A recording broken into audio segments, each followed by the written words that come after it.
as you can see, I conquered this book. It was a very empowering experience. And then I got this book! Sad Margot. So I decided to read this book as a reward for finishing this book, and that was an even more amazing experience. And without giving away any spoilers, I promise no spoilers, I want to talk about what was so awesome about John Green's new novel, Paper Towns. By the way, if it seems like the books I'm reading are becoming characters in my video and taking on a kind of life of their own, that's because that's pretty much what's happening in my actual life. Read me, Elizabeth. Oh hey, what's up? I missed you. See you tonight.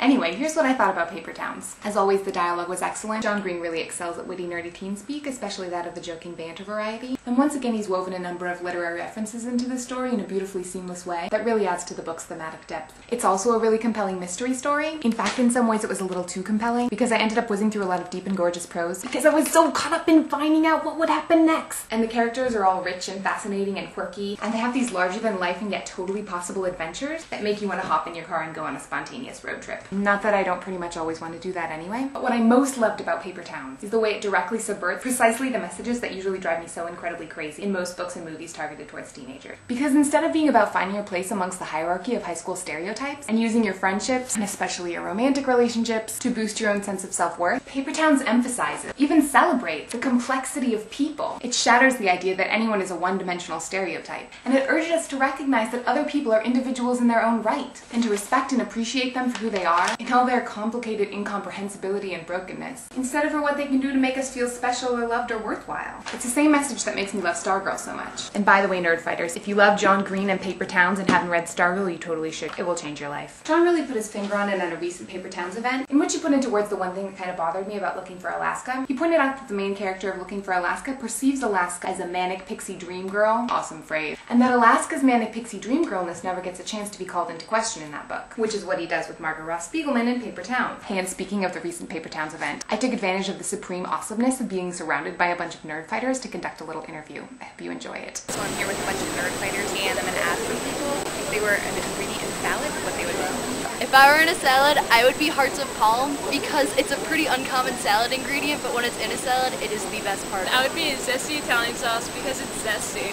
I would be a chicken so I can hang out with Caesar. I would be an orange. Carrots. Croutons. Pears. The dressing. Bananas. People. People? People. Okay. Peeps. Tomatoes. Mandarin orange. The bacon bits. The carrots. Carrots. Cucumbers. Croutons. Tomatoes. Cheese cube. Croutons. Shredded cheese. Bacon. Green. Tofu. I would be tomato. Lettuce. Be a lemon zest. The iceberg lettuce because I am definitely the coolest part of the salad. I'd be a taffy apple part of the salad. The whipped cream and Snicker apple salad. I'd be a walnut. Crumbled blue cheese. Pita bread. Roma tomato. The dressing. Vinegar and oil because it holds everything together. The cucumber. The cucumber. Cherry tomato. Salad dressing out of tahini and balsamic vinaigrette. The ranch dressing. Everybody loves ranch. Tomatoes. In the Middle Ages, tomatoes were considered poisonous. I am poisonous to the less advanced. The cucumber. Cheese. I would be in a fruit salad and I would be grape. I would be in a pasta salad and I would be the pasta. If I were an ingredient in a salad, I would be romaine lettuce. Why?